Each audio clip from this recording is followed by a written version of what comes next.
this way? Yes, it's brighter than it has been. Yeah. It's coming this way. It is definitely coming this way. Pieces of it are shooting off. There is no doubt about it. This is weird. What is it? We don't know, sir.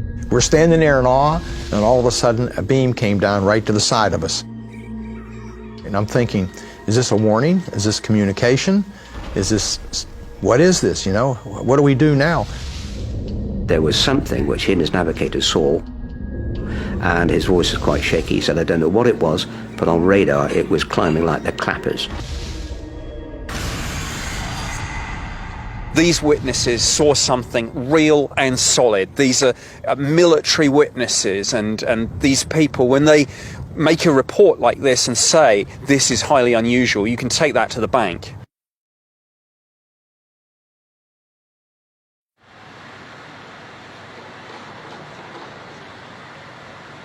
Inside the British Ministry of Defence, Nick Pope was cleared to read Britain's most closely held state secrets. As he was to discover, the ministry was sitting on its very own X-Files. In the early 90s, this former deputy director of the MOD was pulled aside to investigate the threat to British national security posed by UFOs. When you were asked to do it, did they sort of come up with a bit of a wry smile and say, I've got something for you, old boy? I was effectively headhunted into that job. I was broadly sceptical. I certainly went in there having no expectation of finding little green men. What Nick Pope found in those secret files was intriguing, but one incident left him questioning for the first time whether the truth really is out there. The turning point was the Cosford incident. It was this point midway through my tour of duty where I came in one morning and the phones were ringing off the hook, and gradually throughout that day I put together this story of this amazing series of sightings that had occurred over a period of 6 hours. On the night of 30th of March 1993, across southern England, reports flooded in of strange lights moving in a northeasterly course. They formed the outline of a massive black triangle. The most dramatic sighting that night was here around the Royal Air Force's Shawbury base in Shropshire. Multiple witnesses independently reported seeing not just lights, but a clearly structured black triangular craft which moved slowly overhead and then accelerated off to the horizon at impossible speeds. Now, the fact of this sighting is clearly recorded in the newly released Ministry of Defence files. But even more interesting, the investigators from the Defence Department were unable to explain that mystery, even to this day. Of all the accounts, the most compelling was filed by the on-duty meteorological officer at a nearby base. He saw it initially move slowly towards the base, and he said it's very slow speed, maybe 30 or 40 miles an hour. And then he heard this low-frequency humming sound, which he said was quite unpleasant, rather like standing in front of a bass speaker. He said he could feel the sound as well as hear it. He saw this narrow beam of light firing down from the craft, and from this very slow speed, the UFO accelerated away to the horizon in seconds. And he described this to me as many times faster than a military jet aircraft. And this is a credible military witness? This is an Air Force officer with 8 years service. And you believed it? Absolutely. Just there, it was moving in a northern direction, in the direction of RAF Shawbury. It was moving very, very slowly. The white light at the front, it was very erratic, emitting the light. And it was as if it was searching for something very, very slowly. And I stood there for at least 2 or 3 minutes and watched it just move so slowly. And then all of a sudden, it just went off, just shot off, gone, boof. This is the first time Darren Perks has publicly spoken about what he saw that night. In 1993, he was an Air Force cadet. His description matches exactly the one given by the RAF Met officer. Craft. It was defined against the sky. The sky was clear. The stars were out. This blocked out the stars. It was black, solid, triangular. Neither myself nor my superiors at the MOD have any conventional explanation for what was seen. To this day, it's completely unexplained.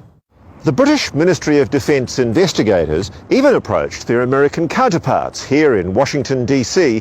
to ask them whether the US was doing any secret test flights in British airspace that might explain the spate of weird UFO sightings. The answer they got back from the Americans was even more intriguing. They gave us absolutely cast iron assurances that there was no such craft. Let's say it was of extraterrestrial origin. Why would ET fly billions of light years across the galaxy and park itself over a RAF base in England?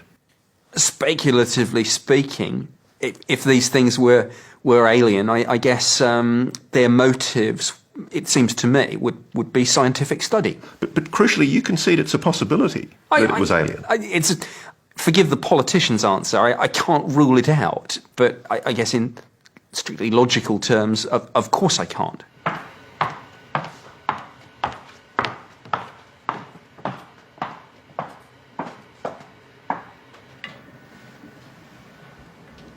Convinced now that there was something to the sightings, Nick Pope launched a cold case review of UFO activity over Britain dating back decades.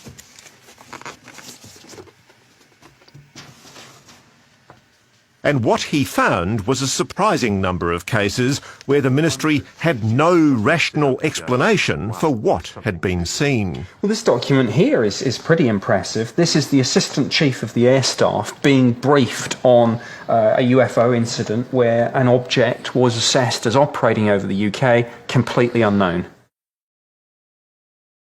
This was something which we had never seen before, we couldn't explain. Alan Turner is long retired.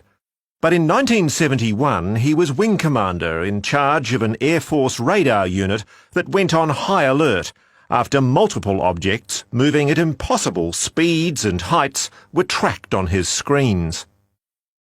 Turner ordered a bomber pilot to try to intercept.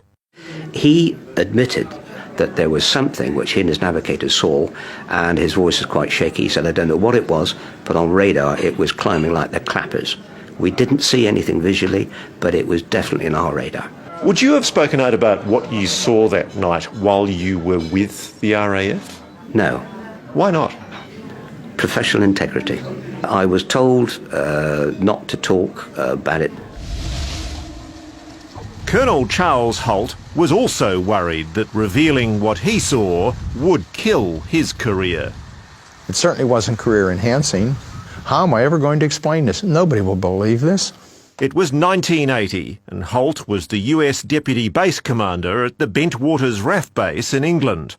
He was a senior officer, almost certainly controlling nuclear weapons, one rank shy of general, with 20 years' experience in the Air Force.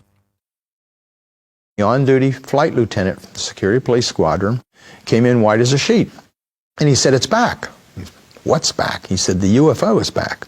He said, we saw something out in the forest we can't explain. The night before, 2 of Holt's men had reported seeing, and one of them said he'd even touched a UFO with strange markings on the side. This time, Holt decided to see for himself. He gathered a large number of soldiers and headed into Rendlesham Forest. They had radios, lights, and military Geiger counters. Took those things along just to disprove all of this stuff. I looked up and looked through the forest toward the coast and saw a glowing object. I can best describe it as looking something like an eye with a black center. It's moving like this through the trees, going up and down, avoiding the trees. You use the word there, avoiding the trees. You're under the clear impression that this object was intelligently moving? Definitely, is under some type of intelligent control. Holt also took a small tape recorder. There it is again. Watch, straight ahead off my flashlight there. There it is. Hey, I see it too.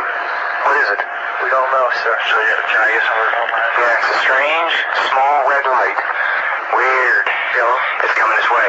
Crucially, this is an incident that's witnessed by maybe a dozen people? Probably a total of 30 or 40 people. 5 of the people involved on the first night actually made formal statements, witness statements. Now that would be a disciplinary offence if there was anything false in that.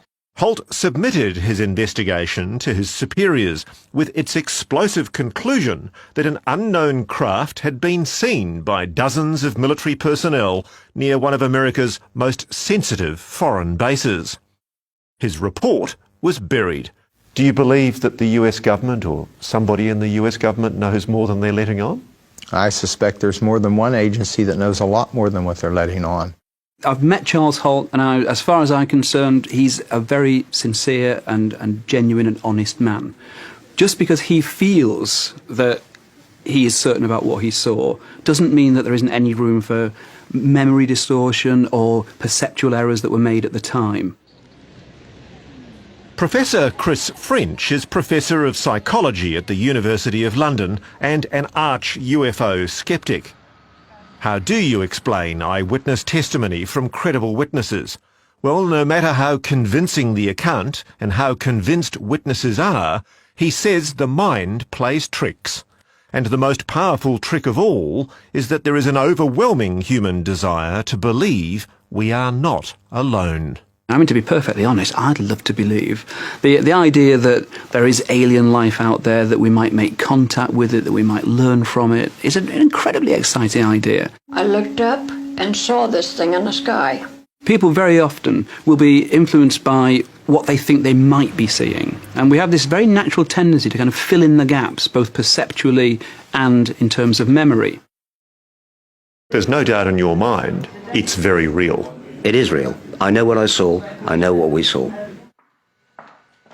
From where you've been sitting, inside the Defence Department, you haven't seen any evidence of a massive conspiracy. They're saying what they're saying because they just don't know. There is no spaceship in a hangar anywhere in the United Kingdom. There's not some great smoking gun that's going to blow this whole secret wide open. No, the bottom line is we don't have a clue what these things are.